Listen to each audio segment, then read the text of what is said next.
आज जो हमारा प्रवचन का विषय है, गुणग्राही गुणवान बने, गुणग्राही गुणवान बने, इस विषय पर आप और हम सभी सुनेंगे। श्रमण संघ की आन बानशान हमारे युवाचार्य भगवान पूज्य श्री महेंद्र सिंह जी महाराज साहब को युवाचार्य भगवंत। चरम तीर्थंकर शासनपति श्रमण भगवान महावीर स्वामी, अरिहंत परमात्मा श्री सिमंदर स्वामी भगवान, परम श्रद्धे परम उपकारी प्रातः स्मरणीय पूज्य गुरुदेव आचार्य भगवान श्री आनंद ऋषि जी महाराज साहब, वर्तमान आचार्य सम्राट आत्मज्ञानी सदगुरुदेव परम श्रद्धे परम वंदनीय डॉक्टर श्री शिव मुनि जी महाराज साहब आदि समस्त ऊर्जा पुरुषों महापुरुषों पूज्य वरों के पावन स्मरण चरण को वंदन नमन। यहाँ विराजित स्नेही सहयोगी संतबिंद, धर्म प्रेमी बंधुओं, माता बहनों, जिनके वचन, जिनके सिद्धांत, जिनकी साधना, जिनके संदेश हम सभी को आराधना साधना द्वारा सिद्धि तक पहुंचने की विधि प्रदान करते हैं, ऐसे परमपिता परमात्मा तीर्थंकर प्रभु की देशना जिनवाणी के प्रति आप सभी के भीतर में रही आस्था का हार्दिक अभिनंदन। भादो मास सुहानानी आया पर्व पर्यूषण आया, भादो मास सुहानानी आया पर्व पर्यूषण आया, तन मन ध्यान लगानानी आया पर्व पर्यूषण आया, तन मन ध्यान लगानानी आया पर्व पर्यूषण आया, सभी पर्व खाने पीने के यही पर्व तप जप का, सभी पर्व खाने पीने के यही पर्व तप जप का, ज्ञान ध्यान से उज्जवल होता तेरे मन का, ज्ञान ध्यान से उज्जवल होता तेरे मन का, आत्म ज्ञान बढ़ानानी आया पर्व पर्यूषण आया, आत्म ज्ञान बढ़ानानी आया,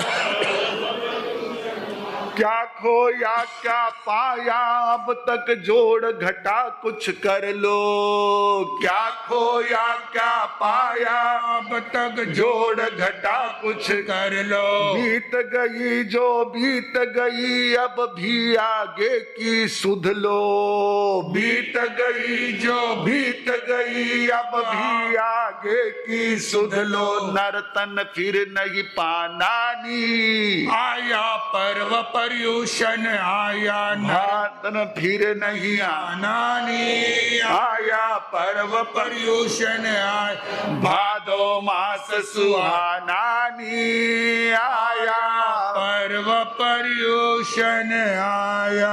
देखो पर्व पर्यूषण आ गए। धीरे धीरे आराधना में अनेकों श्रद्धालुगण, अनेकों ऐसे जिनवाणी के प्रति आस्थाशील हमारे श्रावक श्राविकाएं, हमारी भाई बहने कोई तेला कर रहे हैं। आज किसी का निरंतर ऐसा एकासन चल रहा है, कोई बियासन कर रहे हैं, कोई तीसरा दिन है रात्रि भोजन का त्याग आगे बढ़ा रहे हैं।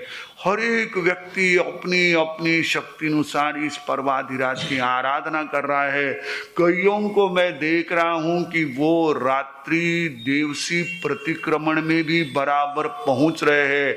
आज उसमें तीसरा दिन, यानी कौन सा दिन है आज? पक्षी पर्वाधिराज पर्यूषण में ये पक्षी का दिन, जो भाई, जो बहने, जो बच्चे प्रतिक्रमण में आ रहे हैं, उन सभी के आराधना की खूब खूब अंतःकरण से अनुमोदना, और उन सभी को क्या करना है? आज पक्षी प्रतिक्रमण में भी पहुंचना है, क्योंकि ये प्रतिक्रमण यानी हमारी अंतर में क्या करता है? हाँ, सफाई करता है, ये प्रतिक्रमण कहा जाता है। लेकिन इसका आगम में नाम क्या है? 32 आगम में प्रतिक्रमण को कौन सा आगम कहा जाता है? आवश्यक सूत्र। फिर भी इसको हम प्रतिक्रमण के रूप में संबोधित करते हैं, जानते हैं, परिक्रमणा ने जानो, प्रतिक्रमण ने जानो। तो ये आवश्यक का एक बड़ा अंग है। अगर आपने किसी को देखा तो आप क्या कहते हैं? मैं चेहरो देख लियो, मने घनो चोखो लाग्यो। चेहरा ही नहीं देखा आपने, पूरा देखा, चेहरा थोड़ी देखते हैं, लेकिन कहते क्या है? चेहरा देख लिया। वैसे प्रतिक्रमण करने जाना है, लेकिन ये क्या है? क्या है? आवश्यक। यानी जो जो भगवान की आज्ञा की आराधना करना चाहता है, अपने दोषों से निवृत्त होना चाहता है, अपने जीवन को सद्गुणों से भरना चाहता है, उसके लिए क्या है? ये आवश्यक, मैंडेटरी। आज की भाषा में उसको क्या कहते हैं? मैंडेटरी। पहले मैंडेटरी ओवर बहुत कम सुना जाता था, अनिवार्य कहा जाता था। अभी कंपलसरी, आवश्यक या इंपॉर्टेंट, अत्यंत महत्वपूर्ण, वीआईपी, वो पर्सन के लिए लगता है।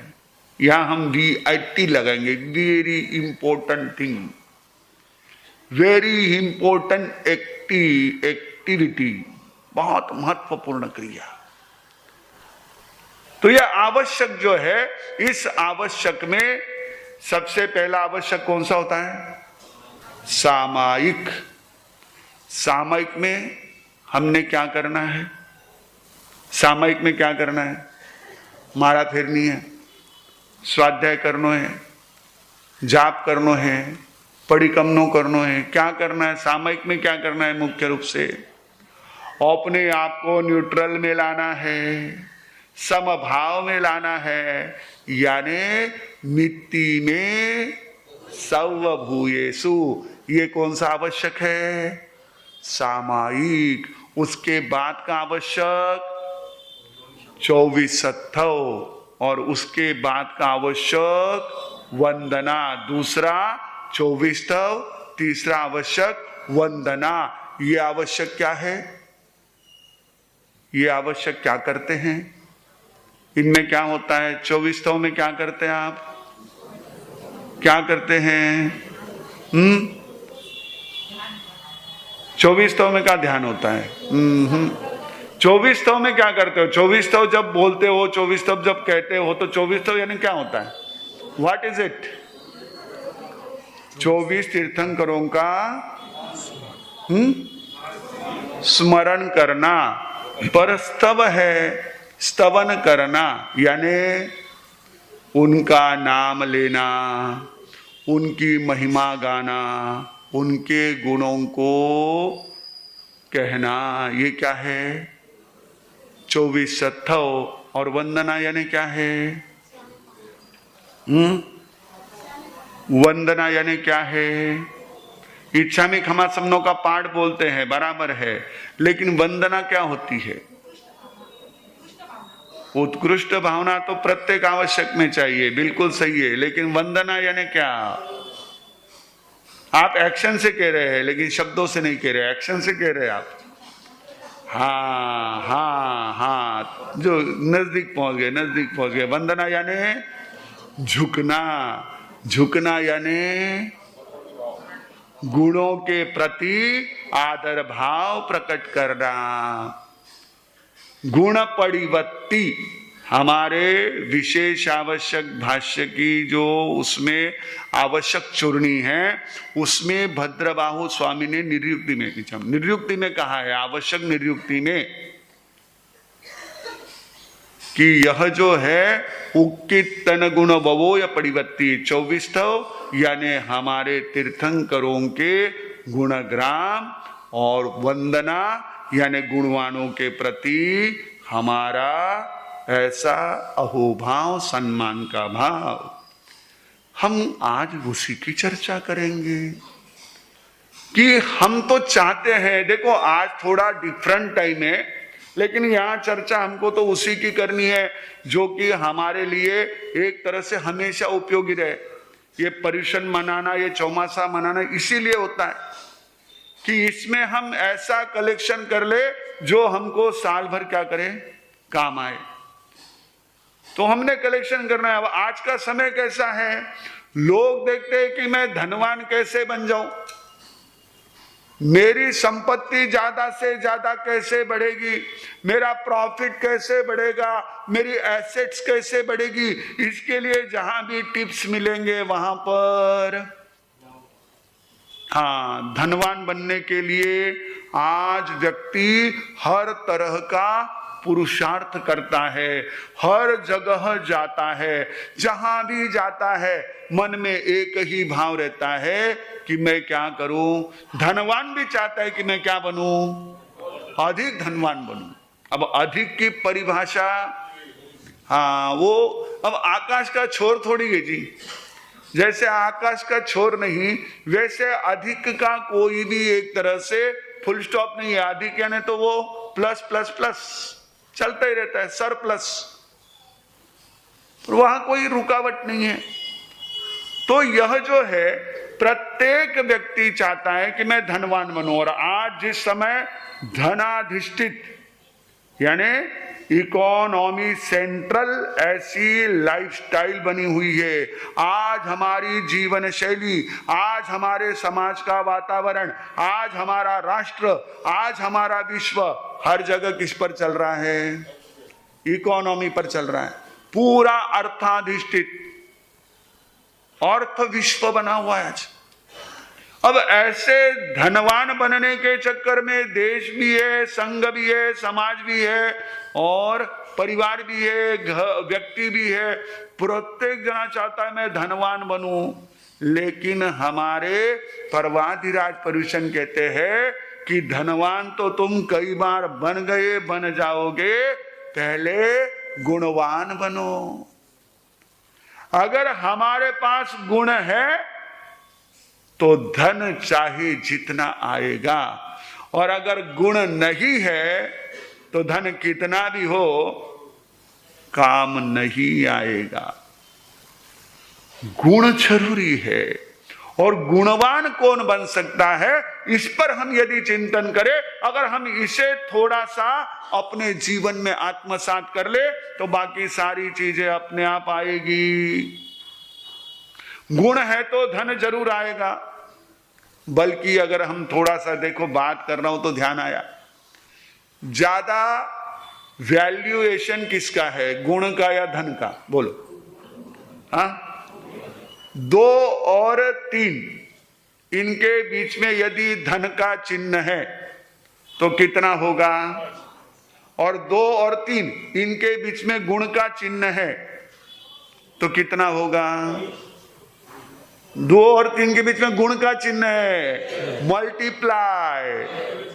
धन जो है वो सिर्फ क्या करेगा, प्लस करेगा, गुण क्या करेगा, मल्टीप्लाई करेगा। What do you want, you have to think. आपको क्या चाहिए आप सोचो। आपको यदि लिफ्ट से जाना है तो लिफ्ट भी अवेलेबल है, सीढ़ियों से चढ़ना है तो सीढ़ी भी अवेलेबल है, दोनों चीजें हैं। आपको यदि आपके जीवन में सरप्लस बनना है तो धन अर्जन कीजिए, और आपको यदि लिफ्ट में जाना है तो क्या करिए, क्या करना पड़ेगा। लिफ्ट यानी क्या है, जीवन में तेजी से ऊपर उठना है, तेजी से हमको ऊंचे स्थान पर जाना है, तो उसके लिए क्या करना पड़ेगा, क्या करना पड़ेगा, गुणों को धारण करना पड़ेगा, हमारे जीवन के गुणों को प्रकट करना पड़ेगा। और अगर हम गुण प्रकट करेंगे तो शास्त्रकार भी कहते हैं गुणे ही साहू अगुणे ही असाहू गिन्ना ही साहू गुणमुंच साहू। गुणों से साधु बनता है, अगुणों से असाधु बनता है। साधु यानी साधुवाद, जैसे आप कहते हो। साधुवाद का अर्थ क्या होता है, साधुवाद का अर्थ सिंपल सिंपल चीजें। मैं आपके आसपास की चीजों को ही थोड़ा सा आपके द्वारा जानना चाहता हूं कि हम सही में कोई विशेष बात कह करके हम इस बात को थोड़ा सा ना भारी भरकम नहीं बनाना चाहते। हम ये हमारे जीवन में कितनी महत्वपूर्ण है उसी की चर्चा कर रहे हैं। तो साधु यानी क्या होता है? साधुवाद, साधु मिच्छम, साधुवाद, साधुवाद यानी धन्यवाद। बात वही आ गई। तो साधु कौन बन सकता है? समृद्ध कौन बन सकता है? जो गुणों को ग्रहण करता है। गुणों को ग्रहण करना ये हमारे गुणवान बनने का एकमात्र उपाय है। अगर किसी को टीबी की बीमारी हो जाती थी, अभी भी होती होगी कईयों को, पर बहुत कम हो गया। पहले इसका बहुत ज्यादा ये होता था, प्रमाण होता था, बहुत ज्यादा इसकी एक तकलीफ होती थी। तो किसी को टीबी हो जाए तो डॉक्टर उसको क्या करते थे?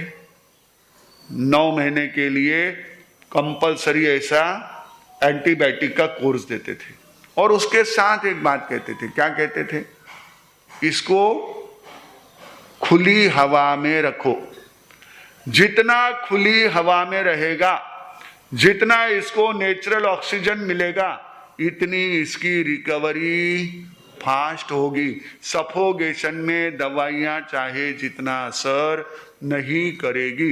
ये जो एक तरह से ऑक्सीजन है, खुला ऑक्सीजन है, यही तो क्या है? हमारे यहां पर गुणों को ग्रहण करने वाला है। जितना आप अपने जीवन में गुणों को धारण करोगे, अपने आप आपकी मजबूती हर तरह से बढ़ती जाएगी।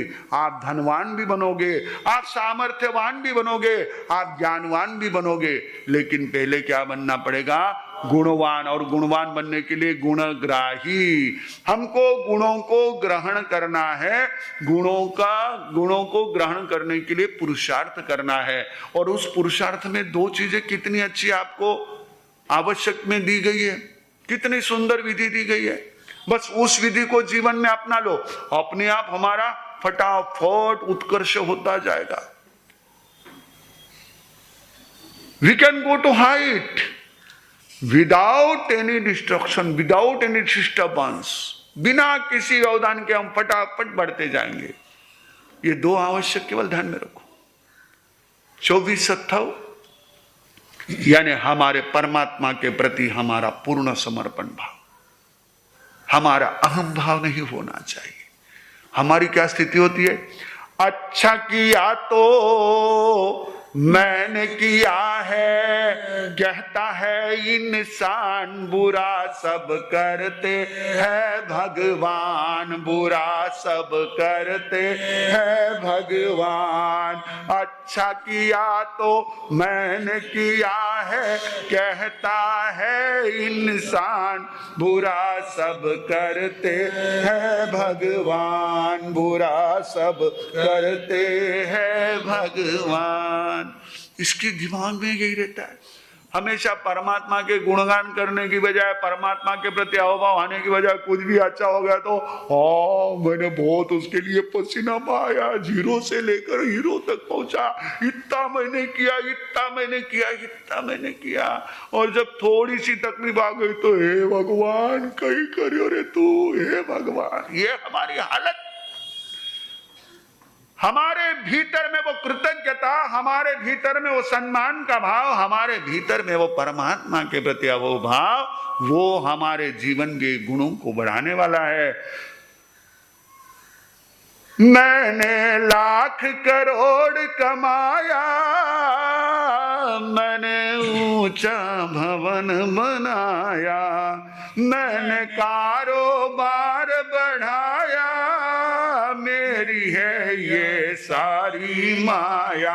अपनी सफलताओं पर करता रहता है अभिमान, बुरा सब करते हैं भगवान, बुरा सब करते हैं भगवान। लड़के लड़की खूब पढ़ाए, बीए बेटी MA बनाए, शादी की बहू ये घर लाए, तब तो मैं सदा सुनाए, मर जाए तो ईश्वर के सर दोष धरे नादान, बुरा सब करते हैं भगवान, बुरा सब करते है भगवान। हमारे यहाँ ये गुण ग्रहण करने के लिए, अपने गुणों को बढ़ाने के लिए, अपने गुणों को प्रकट करने के लिए एक सरल विधि दी गई। हम परमात्मा की भक्ति रखे। हमारे पास अभी कुछ बच्चे भी ये प्रत्याख्यान देने के लिए आ रहे हैं। एक बालक जो है वो मांसखमन की ओर बढ़ रहा है, एक बालक जो है वह अर्ध मांसखमन की ओर बढ़ रहा है। उनको जब मैंने पूछा कैसे है, साता है, तो वो क्या कहते हैं, देव गुरु कृपा है। कितनी बड़ी बात है। देखो वो बिल्कुल इतने, यानी उनको देखो तो एक मन में इतना विशेष ऐसा उनके प्रति वात्सल्य भाव जागता है कि देखो इन बच्चों में ये तप कर रहे हैं, अपने शरीर को तपा रहे हैं, अपने इंद्रियों पर भी नियंत्रण किए हुए हैं और कहते देव गुरु कृपा। यही तो हमारी सबसे बड़ी ताकत है। This is the strength. Due to it we go ahead. नहीं मैं करियो, मुझे मालूम है किसो करियो, मैं बापा घणो मुश्किल तो हम अपने ऊपर ले लेते हैं। Why you take your upon you, अपने ऊपर क्यों लेते हो? है परमात्मा की कृपा है, गुरुदेव की कृपा है। ये देखो, ये हमारा अहोभाव, ये हमारे अंदर गुणों को बढ़ाता है। ये क्या है, वंदना हो, 24 हो, ये हमारे विनय गुण को प्रकट करने वाले। और विनय गुण ये हमारा सबसे बड़ा माध्यम है पात्र होने का। सुपात्र वो जिसमें विनय है। आप अगर कोई भी लिक्विड पदार्थ लेते हो तो वो लिक्विड पदार्थ क्या करते हो, कटोरी में लेते हो। अगर वो डिश में ले लिया तो हाँ, वो गहरा पात्र होता है, उसमें वह आप लिक्विड रख सकते हो। वैसे ही हमारी पात्रता ये विनय से तैयार होती है। गुण ग्राहकता यानी विनय है और कुछ नहीं है। जहां अच्छाई की ओर नजर जाए वो विनय है, और जहां किसी की बुराई नजर आए वो क्या है, अहंकार है। जहां हमेशा बुराई नजर आए, आपको पता है युधिष्ठिर और दुर्योधन दोनों जिस समय हस्तिनापुर के राज दरबार में उपस्थित थे, श्री कृष्ण ने कहा जाओ दुर्योधन, पूरे नगर से जितने भी सद्गुणी लोग हैं, गुणवान लोग हैं, उनकी लिस्ट बना कर लाओ। और युधिष्ठिर से कहा जाओ नगर में और जितने भी दुर्गुणी लोग हो उनकी लिस्ट बना कर आओ। दोनों भी समान जगहों पर घूमे, दोनों की लिस्ट, दोनों के कागज कोरे के कोरे रह गए। ना दुर्योधन को कोई गुणवान दिखा, ना युधिष्ठिर को कोई निर्गुणी दिखा, दुर्गुणी दिखा। ये होती है हमारी एक प्रकार से अपने भीतर में रही हुई वृत्ति। हमारे अंदर में पात्रता कितनी, हम कितना ग्रहण कर सकते हैं, ये हमारे लिए महत्वपूर्ण है। और जितना ग्रहण करेंगे उतना हमारे पास रहेगा। एक बड़ी मजेदार छोटी सी बात याद आई। कभी किसी कवि सम्मेलन में सुनी थी, तो उन्होंने बताया कि एक गांव में एक बड़ा ही ऐसा मस्त मौला, गांव में घूमते रहने वाला, ज़्यादा काम धाम करता नहीं था, लेकिन दिखने में बड़ा सुंदर था और घर का अच्छा था, तो उसके माँ मतलब खानदानी पैसा था, पुश्तैनी पैसा था, तो वो घूमते रहता था। एक दिन उसने सब जगह घोषणा कर दी कि जो अपने फिल्म इंडस्ट्री की सबसे फेमस एक्ट्रेस है उसके साथ उसकी शादी तय हो गई। उसने सब जगह घोषणा कर दी। वो घोषणा कर दी, लोगों ने पूछा कि ये कब तय हो गई? बोले 50% तय है, 50% बाकी। बोले 50%, बोले मेरी ओर से तय है, उसकी ओर से हाँ ना बाकी। कि हमारे अंदर जो एक तरह से इस प्रकार की प्रवृत्ति रहती है, जहां व्यक्ति स्वयं की ही सारी हाँकते रहता है, वहां वो गुणों को ग्रहण नहीं कर सकता है, वह वस्तु स्थिति को नहीं समझ सकता है। हमारे यहाँ 24 तो हमको अपने उन तीर्थंकर परमात्मा जैसी ऐसी सर्वश्रेष्ठ शक्ति के प्रति अहोभाव प्रकट करने को होते हैं। हम क्या कहते हैं नहीं जानते। मैंने देखा है लोगों की उस परमात्मा के बजाय उनके आगे रहने वाले अन्य सभी के प्रति बहुत ज्यादा अहोभाव होता है, क्योंकि वहां से उसको कुछ मिलेगा ऐसा लगता है। पाने की इच्छा से की गई जो भक्ति होती है वो भक्ति नहीं है। करते हैं इबादत। किसी उर्दू के शायर ने कहा है, करते हैं इबादत जो जन्नत की तमन्ना में, करते हैं इबादत जो जन्नत की तमन्ना में। इबादत नहीं, एक तिजारत है वो। जो परमात्मा की भक्ति किसी भौतिक सुख की इच्छा में करते हैं वो भक्ति नहीं, किंतु एक सौदेबाजी है। तिजारत यानी सौदेबाजी, व्यापार है कि मैं इतना करूंगा तुम इतना कर देना। वो जो बात आती है ना, बाजरी रो सोगरो ने ऊपर काठो घी, बाजरी रो सोगरो ने ऊपर काठो घी। राईर गोदड़िया ओढ़ नदी जो घनी पड़े जदशी हो। नागर नंद जीरा लाला, नागर नंद जीरा लाला। इतनी बाता पूरी करो तो फेरुआ परी माला। इतनी बाता पूरी करो तो फेरुआ परी माला।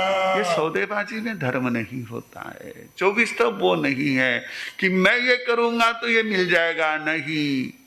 मैं इतने चक्कर लगाऊंगा तो इतने काम हो जाएंगे, नहीं, ये नहीं है। परमात्मा की भक्ति केवल इसीलिए कि हे परमात्मा, आपने वो शुद्ध स्वरूप प्राप्त कर लिया। आपने चंद्र के समान ऐसा निर्मल, सूर्य के समान तेजस्वी, सागर के समान गंभीर ऐसा अपना वह अस्तित्व बना लिया। हे परमात्मा, आपकी स्तुति, आपकी भक्ति मुझे अपने जीवन में उस सिद्धि की ओर, उस साध्य से आगे बढ़ने की, साध्य के प्रति अपने कदमों को मजबूत रखने की शक्ति देने वाला। ऐसा हम ये करें, देखो बाकी सारा होता है। आप चलते जाओ, देखो ट्रेन चलती है, ट्रेन चलती है तो ट्रेन चलती है तो प्लेटफॉर्म पीछे छोड़ने पड़ते हैं क्या? पेड़ों को पीछे छोड़ना पड़ता है क्या? गाड़ी चलती है, सड़क को पीछे छोड़ना पड़ता है क्या? अपने आप छूटती जाती है। गाड़ी चलने तो दो, पांव उठने तो दो, अपने आप मंजिल के नजदीक पहुंचोगे। हम करें तो सही, पुरुषार्थ करें। और पुरुषार्थ करना है गुणों को पाने के लिए। एक वो होता है जो पत्तों को पानी देता है, एक वो होता है जो जड़ों को पानी देता है। बुद्धिमान कौन है? हाँ, इतने तो आप समझदार हो, लेकिन फिर इस पर काम क्यों नहीं करते हो कि हम यदि गुणों को ग्रहण करेंगे तो बाकी सारा तो अपने आप आ जाएगा। Everything will come automatically, automatically, अपने आप। आज ऑटो का जमाना है, अपने आप सारी चीजें, चैट जीपीटी अपने आप सारा बना के दे देती है। ये आ गया अपने आप। तो गुणों को ग्रहण करो, अपने आप गुणवान बनोगे। गुणवान बन गए तो आप धनवान, सामर्थ्यवान, विद्यावान, ज्ञानवान, सारा कुछ बन जाओगे 100%, कोई शक नहीं। हम अच्छाइयों को देखना सीखे, अच्छाइयों को ग्रहण करना सीखे। हर एक में, everywhere, in everybody there are virtues, but we have to look it, we have to take it. अच्छा या हर जगह हमको वो लेनी चाहिए। नहीं, हम तो उसको ही कोसते रहते, नहीं क्या है, सब उधर ही जा रहा है, सब उधर ही जा रहा है। मुझे एक बहुत अच्छा सवाल आपके मन में भी रहता है, वो सवाल एक जगह पूछा।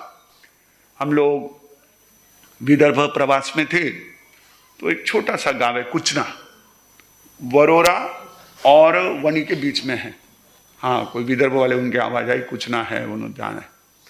तो वहाँ बहुत बड़ा ऐसा जो है वो खदान के जितने भी ऑफिसर्स है, माइंस में ये करने वाले कोल माइंस के जो ऑफिसर्स है, उनकी ऐसी एक बस्ती बनी हुई है, उनका एक ऐसे कॉलोनी बनी हुई है। उस कॉलोनी में हम लोग रुके हुए थे।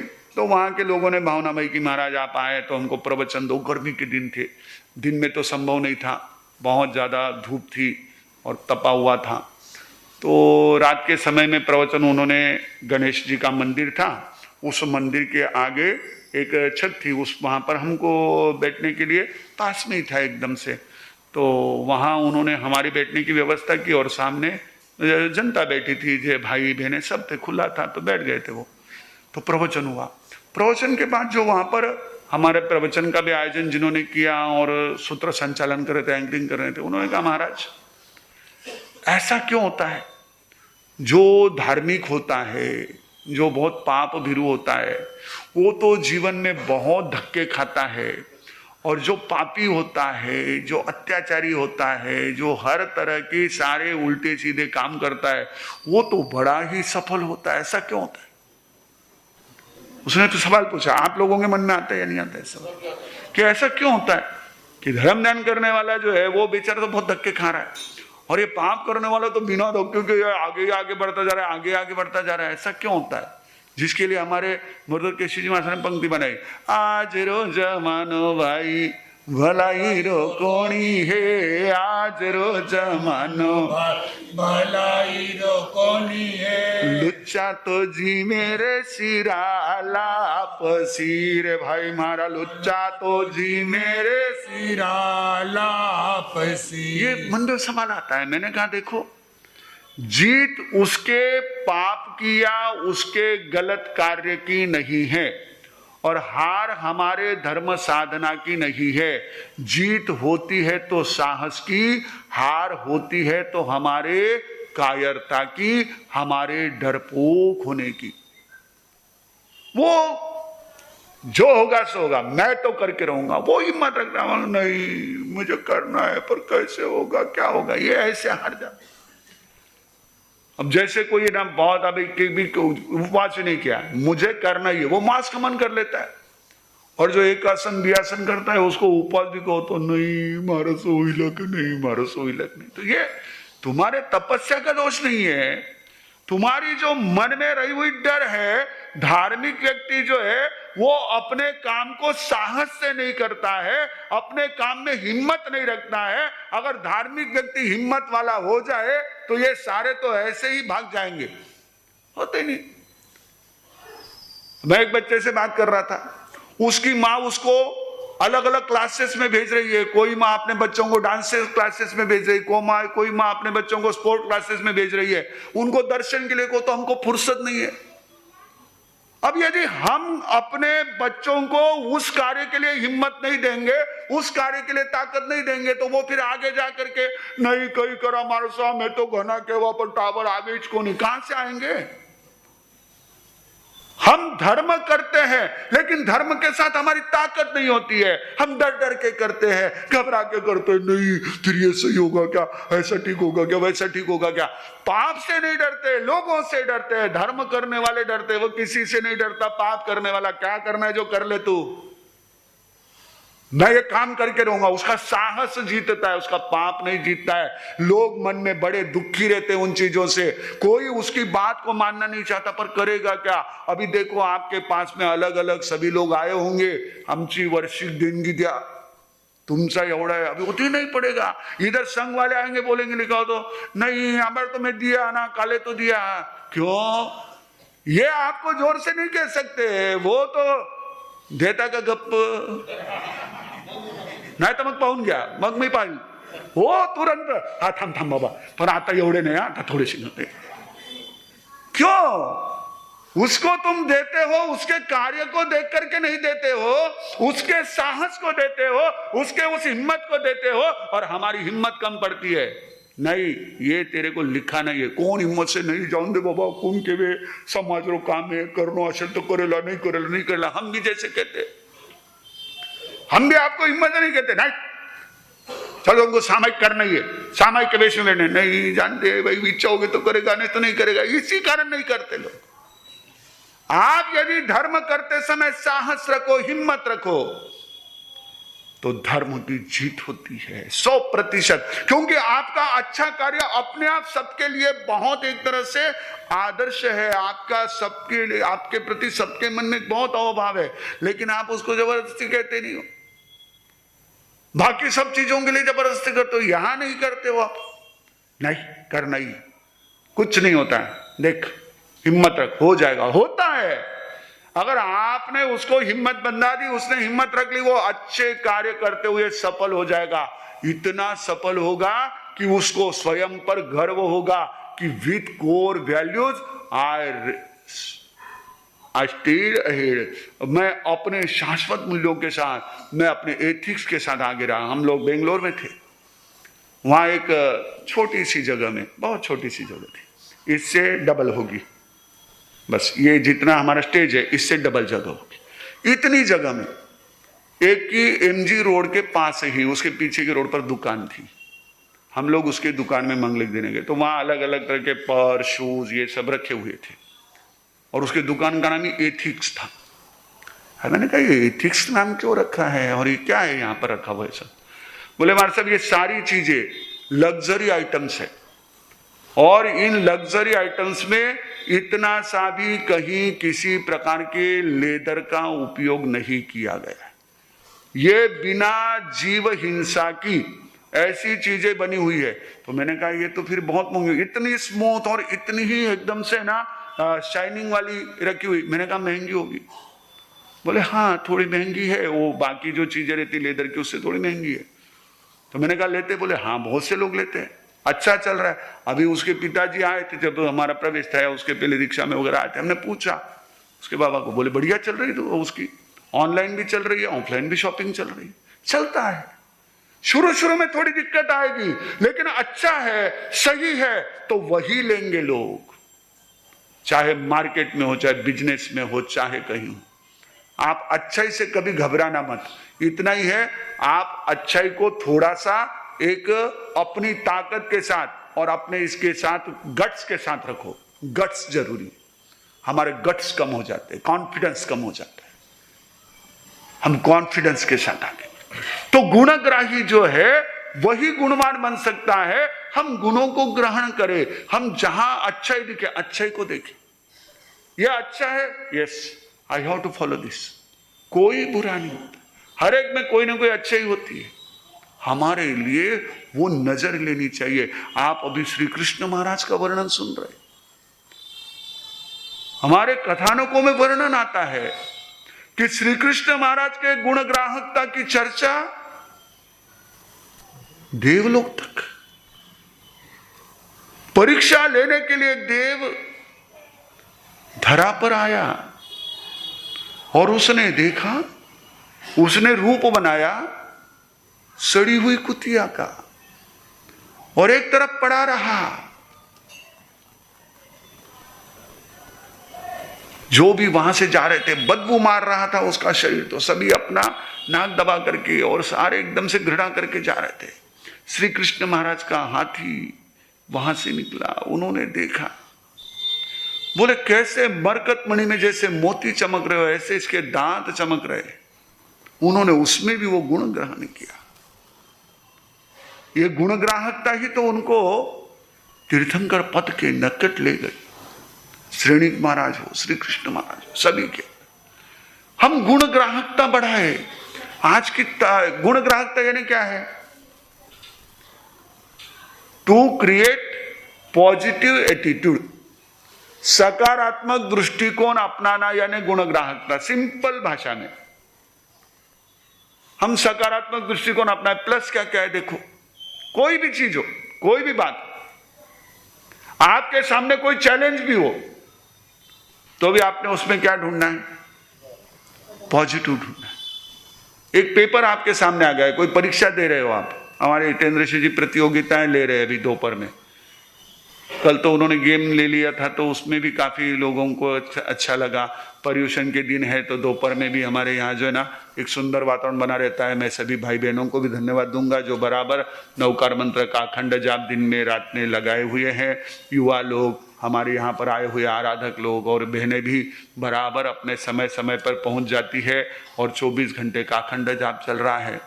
तो पेपर अगर आपके सामने आया है, अब पेपर है, उसमें हार्ड तो रहता ही है, फिर आप क्या करते हैं, नहीं ये पेपर बहुत हार्ड है, छोड़ करके कभी आए आप किसी परीक्षा से? परीक्षा तो दी होगी, भले फेल हुए एक आध पेपर में, लेकिन पेपर छोड़ करके तो नहीं आए।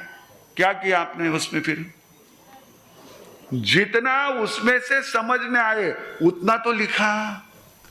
पहले इजी है वो लिख लो, फिर हार्ड है तो थोड़ा दिमाग चलाएंगे, नहीं तो जो मन में आएगा लिख लेंगे। लेकिन पहले जो इजी उसको ले लो, तभी तो आप पेपर सॉल्व कर पाए। मुझे पता है कि मैं जब आचार्य की परीक्षा दे रहा था उस समय में हमारे परीक्षा में जो पेपर आया तो पर अध्ययन मैंने थोड़ा अलग विषय का किया हुआ था और वो प्रश्न अलग ढंग के पूछे, तो जैसे तैसे मैंने जितना है हो सके उतना लिखा। तो उस परीक्षा में मैं इस पर ग्रेस मार्क में पास हुआ। और जो परीक्षा मैंने देनी नहीं थी, पुणे में गुरुदेव थे, मैंने गुरुदेव से कहा गुरुदेव अभी हिंदी की परीक्षा हुई, मेरे पास में पढ़ाई के लिए इतना टाइम नहीं बचा। गुरुदेव ने बोला नहीं, अब परीक्षा का फॉर्म भरा हुआ है तो परीक्षा दे देना। तो 1-1.5 महीने में जितनी पढ़ाई की हमने पेपर लिखा, आपको आश्चर्य होगा कि मेरे पूरे विशारद से लेकर के आचार्य तक की परीक्षा में उसी साल मुझे सबसे ज्यादा मार्क मिले, हाईएस्ट मार्क उसी समय मिले। तो आप तो क्या है कि भाई वो उसमें जो प्लस है वो लिखते जाओ, जो है वो करते जाओ, सॉल्व करते जाओ, एवरीथिंग विल बी सॉल्व। कुछ भी नहीं रहता है, पासिंग तो हो ही जाता है, अपना काम तो हो ही जाएगा। हम माथे का लोच करते हैं, कभी अगर हमारे द्वारा थोड़ी ज्यादा बट लेने में आई, बाल खींच गए, तो वहां हम छोड़ते नहीं है, बाल थोड़े से कम लेकर के वापस खींच लेते हैं। ज्यादा बट को नहीं ताकत लगा सक रहे या वो हाथ से फिसल रहे तो थोड़े बाल लेकर के घसीट देंगे, लेकिन छोड़ते नहीं है। वैसे ही हमने जो वहां अच्छा है उसको ले लेना है, छोड़ना नहीं है। आप तो कितने होशियार लोग होते हो, हमारी बहनें सबसे होशियार है और उसमें हमारी इंडियन लेडीज तो नंबर 1। एक आम आता है, उसका छिलका हो, गुठली हो, उसका रस हो, कुछ भी नहीं छोड़ती है। मैंने देखा पहले, अभी तो ठीक है बहनें थोड़ा सा ना ये हो गई है, आगे बढ़ गई है, लेकिन पहले मैंने देखा हमारे घर में वो गोटी आम आया करता था। वो गोटी आम को छिलका निकाल करके वो छिलके वो आम वो पूरा रगड़ के पूरा दूध में उसको भिगो करके तो एक बूंद उसकी निकाल लेते थे। अभी तो आप क्या करते हैं, उसको वो मैं अल्फांसो आएगा उसके सुधारेंगे, फिर वो कट के वो इसमें आपके मिक्सर में डालेंगे, वो उसमें फिर दूध के साथ डालेंगे, उसको भर करके रस बनाएंगे। वैसा नहीं होता था, पहले तो वह रस बनता था कि नहीं बनता था बहनों? अच्छा, वो गुठली भी क्या होती थी, पत्रे पर सुखाई जाती थी।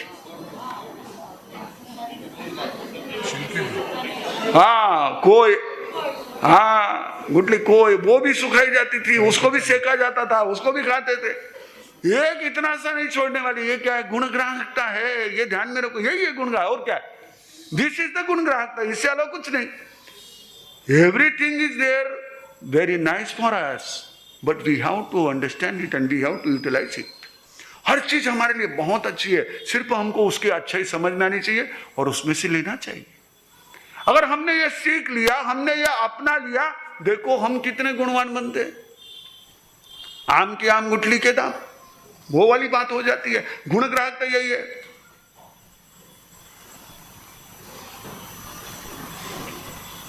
हम तो ग्राहक है चंदन के, भले ही सांप लिपटे हो, मुग्ध है पुष्प सौरभ पर, हमें कांटों से क्या मतलब, गुणी बन गुण को लेना है, हमें दुर्गुण से क्या मतलब। हमको क्या करना है, अब आपको मैं एक बात पूछूं, अभी पर्यूषण चल रहे, ठीक है, ध्यान रखना, जिन्होंने पर्वाधिराज पर्यूषण यानी संवत्सरी पर्यंत जमीकरण का त्याग किया है, वो संवत्सरी होते ही दूसरे दिन थैला लेकर के मार्केट में जाकर के लहसुन और प्याज मत खरीदना। 2 दिन थोड़ा सा धीरज रख लेना। इतना पचकान कर लिया है, थोड़ा और उस पर, जैसे पहले दूध पर दूध की धार दिया करते थे ना, वैसे ही थोड़ा सा पचकान को उपरांत ये कर लो, और ज्यादा लाभ होता है, क्योंकि शिजुस्तवर्दम निकतो निवुस्तवर्दम निगत नहीं। तो ये हमारी हालत होती है। मैं एक दिन संवत्सरी के पारने में एक जगह पर गया, 9 उपवास का पारना था बच्ची का, तो मैं उस क्षेत्र में गया हुआ था माणिक नगर में, तो वहां पर घर पे गया, तो जैसे ही मैं घर में एंट्री करने लगा, एकदम ऐसी छौंके की वह स्मेल मेरे नाक में आई। मैंने कहा क्या बात है? बोले मार साहब काले संवत्सरी होगी ना, सांबार बनाया है फूटा। ये हालत होती है। तो ये जो है, अब आप देखो, लहसुन में खुशबू है या दुर्गंध है? सच बोलो ईमानदारी से, लहसुन में खुशबू है, दुर्गंध है। लेकिन मुझे बताओ कितने लोग ऐसे हैं कि लहसुन में दुर्गंध है इसलिए लहसुन नहीं खाते? दुर्गंध है इसलिए, देखो अनंत का है और उसके लिए जिन्होंने त्याग किया है उनकी खूब खूब अनुमोदना, लेकिन उसके दुर्गंध को आप देखते नहीं हो, उसके स्वाद को देखते हो। घनो टेस्टी लगे, लो कर्म बांधो, और हम क्या करें उसको चटनी बना, उसको इसमें डालो, उसको उसमें डालो। हम लोगों को एक बहन मिली, तो वो प्रतिगमन सीखना आते थे हमारे पास में, दोनों देवर जिटानी। उन्होंने कहा कि मार साहब ये बहुत बढ़िया रसोई बनाती है, इसने जो है ना ये कोर्स किया हुआ है, बड़ा जो शेफ है उससे सीखा हुआ है, होटल मैनेजमेंट या रसोई का जो भी कोर्स होगा वो किया हुआ है, जब पीहर में थी, कुंवारी थी तब। तो मैंने कहा कि आपको जो चीजें बनाते उसमें क्या विशेष होती? बोले मार साहब हमारा जो भी बनता है आइटम, उसमें आधा प्याज होता है, आधी सब्जी होती है, उतना तो लगता ही है। अब उसमें भी कितनी दुर्गंध होती है। अगर कहीं पर है ना प्याज जमा करके रखे हुए हो या उसमें पानी पड़ा हो, तो देखो उधर से जाओ तो ऐसे दम घुटता है, इतनी बदबू आती है। लेकिन वो बदबू आपको बदबू नहीं लगती है, आप उसमें से क्या लेते हो? स्वाद लेते हो। तो इतना तो करते हो, प्याज लहसुन में रही हुई इतनी दुर्गंध, उसको दुर्लक्ष्य करके आप उसके स्वाद को लेने वाले क्या किसी इंसान में रही हुई अच्छाइयों को ग्रहण नहीं कर सकते? बस केवल आड़े आता है हमारा अहंकार, किसी को अच्छा कहने में हमको पसीने छूटते हैं। इसमें कुछ अच्छा है कहने में हमको डर लगता है, हमने अच्छा कह दिया तो वो बड़ी गड़बड़ रहती है। हम लोगों को तो थोड़ा सा गड़बड़ ये रहता है कि मैंने अगर किसी को कुछ कह दिया, भाई ये बहुत अच्छा है, हमारा सब रख लो, अरे भाई मुझे चाहिए नहीं है, अच्छा है तो अच्छा है, उसमें क्या कहने में। लेकिन आप लोगों को तो अच्छा कहने में दिक्कत इसलिए आती है, सामने वाला सोचता है अच्छा कह रहा है तो ये कुछ घसीट ना ले, लेकिन नहीं, हमने यदि गुणों को ग्रहण करना, अच्छाइयों को ग्रहण करना सीख लिया, देखो हमारा जीवन कितना सुंदर हो जाता है, कितना बढ़िया हो जाता है। एवरीथिंग इज एवरीवेयर, हर चीज हर जगह है, अच्छाई है बुरे सब जगह, सब सारी चीजें। अभी कोई अमेरिका में रहता है तो वहां उसको जितनी भी तकलीफें है, उसके अलावा जो वहां पर उसको आराम है, जो उसको वहां पर एक तरह से सारी सुविधा है, वो उसको देखता है, वो तकलीफों को देखता है क्या? अमेरिका में रहने वाला इस तकलीफ को देखता है कि इसकी दादी नहीं है, नानी नहीं है, अभी ये कौन संभालेगा बच्चे को, कौन ये करेगा, ध्यान कौन रखेगा? वो उस तकलीफ का विचार करता है कि नहीं वो तो तात्कालिक कुछ ना कुछ इलाज कर लेंगे, लेकिन यहाँ बहुत अच्छा है, हम हमारे दो, कोई झंझट नहीं, रोक नहीं टोक नहीं, बढ़िया एकदम उत्तम, और कोई झंझट नहीं, इतनी बड़ी जगह, इतना खुला वातावरण, ये वो सब। वो क्या देखते हैं? प्लस पॉइंट देखते, तो उधर ही रह जाते हैं। जो यहाँ का प्लस पॉइंट देखता है यहाँ आ जाता है। एक भाई हमको मिला, स्वाध्याय, वो इंडिया में आ गया, हम लोग नागपुर जा रहे थे तो हमको रास्ते में मिला, तो उसने कहा हमारे समय अमेरिका में जॉब करता था आईटी सेक्टर में, वहां से ही आ गया। मैंने कहा इधर आ गए तो वहां आपको कितना पैकेज था? बोले 40 लाख का। मैंने कहा यहाँ पर? बोले 40,000 का महीने का, वहां 40 लाख साल का। तो मैंने कहा फिर कैसे करते? बोले मुझे बस से उतना, मुझे वहां भी 40 लाख कमा के करना क्या था। फिर मैंने कहा यहाँ आने का उद्देश्य क्या? बोले मैंने मेरे बचपन में मेरे माँ बाप का, मेरे वो दोनों भाई और दोनों उनकी पत्नियां भी सगी बहनें, दोनों भाई दोनों बहनें, तो वो कहने लगे कि मैंने जो हमारे बड़ों का, हमारे भाई बहनों का प्यार पाया, मेरे बच्चे उससे वंचित नहीं रहे, इसलिए मैं उनको भी यहां ले आया कि उनको भी वो प्यार मिले। ये प्लस पॉइंट है। नहीं तो नहीं क्या है, यहाँ तो पॉलिटिक्स है, यहाँ तो अच्छा जॉब नहीं है, यहाँ तो पैसे कम मिलते हैं, यहाँ तो ये होता है, यहाँ तो कभी कर सकते हैं, वहां कुछ नहीं, वहां पर वो ट्रंप आएगा पीछे, फिर क्या करोगे? तुम्हारा H1B वगैरह सब कैंसिल कर देगा। तो ये समझते हैं, कभी उसका सलाहकार आ जाएगा, नवारो आ जाएगा, कभी कोई आ जाएगा, वो कुछ कह देगा, तुम्हारी हालत खराब हो जाएगी 1 मिनट में। अपना घर होता है, दूसरे घर में जाओगे कभी भी वो गेट आउट बोल सकता है, उसका घर है, वो उसका देश है, कह सकता है। लेकिन ये प्लस पॉइंट देखते आना चाहिए। अगर हम गुण ग्रहण करना सीखे तो 100% गुणवान बन सकते हैं, और जो गुणवान बनेगा वो पुण्यवान जीवन में हर क्षेत्र में सफल होगा। आप सभी प्रवादिराज पर्युषण की मंगल प्रेरणा ले कि आवश्यक सूत्र का 24 स्तोत्र वंदना, ये हमको गुण ग्राहकता का इस तरह एक संदेश देने वाला है। हम उसे जीवन में अपना कर आगे बढ़े। मंगल भावों के साथ एक साथ प्रेम से बोलेंगे। नमो अरिहंताणम, नमो सिद्धाणम, नमो आर्याणम, नमो उज्जैनम, नमो लोये सब सावणम। गुरुदेव की आज्ञा से चत्तारी मंगलम, अरिहंता मंगलम, सिद्धा मंगलम, साफु मंगलम, केवली पन्नतो धम्मो मंगलम। चत्तारी लघुत्तमा, अरिहंता लघुत्तमा, सिद्धा लघुत्तमा, साहु लघुत्तमा, केवली पन्नतो धम्मो लघुत्तमो। चत्तारी शरणं पवज्जामि, अरिहंते शरणं पवज्जामि, सिद्धे शरणं पवज्जामि, साहु शरणं पवज्जामि, केवली पन्नतम धम्मं शरणं पवज्जामि। 4 मंगलिक, 4 उत्तम, 4 शरणा, दुख हरणा, सुख करना, और शरण नहीं कोई, जो भव्य प्राणी आदरे तो अक्षय अमर पद।